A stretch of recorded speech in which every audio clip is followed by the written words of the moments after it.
അതിഥി തൊഴിലാളികൾക്കെതിരായ മുഖ്യമന്ത്രിയുടെ അധിക്ഷേപത്തിൽ രൂക്ഷ വിമർശനവുമായി കാന്തപുരം AP വിഭാഗം. റിവേഴ്സ് റെമിറ്റൻസ് പരാമർശം മുഖ്യമന്ത്രിയുടേത് അതിഥി തൊഴിലാളികളെ ആക്ഷേപിക്കുന്നതെന്നും സംസ്ഥാന പ്രസിഡന്റ് അബ്ദുൽ ഹക്കീം അസ്ഗരി.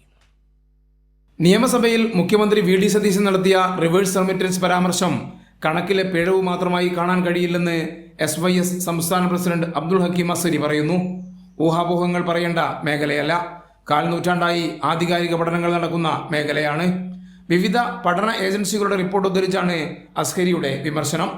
മുഖ്യമന്ത്രിയുടേത് വംശീയതയും അപരവിദ്വേഷവും നിറഞ്ഞ ഭാഷയാണെന്നാണ് പ്രധാന വിമർശനം.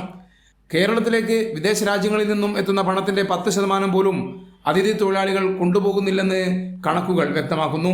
പിന്നെ എങ്ങനെ പണത്തിന്റെ സിംഹഭാഗം എന്ന് പറയും? ഇതിനു പിന്നിൽ വലതുപക്ഷ രാഷ്ട്രീയമാണെന്നും കാന്തപുരം AP വിഭാഗം വിമർശനം ഉന്നയിക്കുന്നു. SYS സംസ്ഥാന പ്രസിഡന്റ് അബ്ദുൽ ഹക്കീം അസ്ഗരി ഫേസ്ബുക്ക് പോസ്റ്റിലൂടെയാണ് വിമർശനം ഉന്നയിച്ചത്.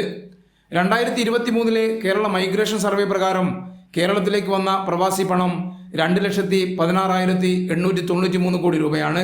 ഇത് സംസ്ഥാനത്തിന്റെ റവന്യൂ വരുമാനത്തിന്റെ 1.7 ഇരട്ടിയും ആഭ്യന്തര ഉൽപാദനത്തിന്റെ 23.2%.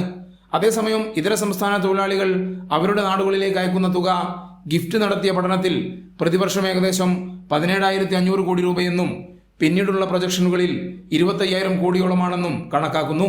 അതായത് കേരളത്തിലേക്ക് വരുന്ന പ്രവാസി പണത്തിന്റെ 8 മുതൽ 15% വരെ മാത്രം. ആധികാരികമായ കണക്കുകൾ നിലനിൽക്കെയാണ് മുഖ്യമന്ത്രി സഭയിൽ വസ്തുതാവിരുദ്ധമായ പരാമർശം നടത്തിയതെന്നും അതിഥി തൊഴിലാളികളുടെ പണം കാണുന്നവർ അവരുടെ അധ്വാനം കാണുന്നില്ലെന്നും FB പോസ്റ്റിൽ പറയുന്നു. അതിഥി തൊഴിലാളികളുടെ സാന്നിധ്യം കേരളത്തിന്റെ ബാധ്യതയല്ല, മലയാളിയുടെ സാമൂഹിക വികസനത്തിന്റെ മറ്റൊരു മുഖമാണ്. കുടിയേറ്റ തൊഴിലാളിയെ സാമ്പത്തിക പ്രതിയാക്കുന്ന ആഖ്യാനം കേരളത്തിന്റെ പൊതുബോധത്തിൽ സ്ഥാനം പിടിക്കരുതെന്നും മുഖ്യമന്ത്രി തിരുത്തുമെന്ന് പ്രതീക്ഷിക്കുന്നതായും അബ്ദുൽ ഹക്കീം അസ്ഗരി ഫേസ്ബുക്കിൽ കുറിച്ചു. കൈരളി ന്യൂസ്, കോഴിക്കോട്.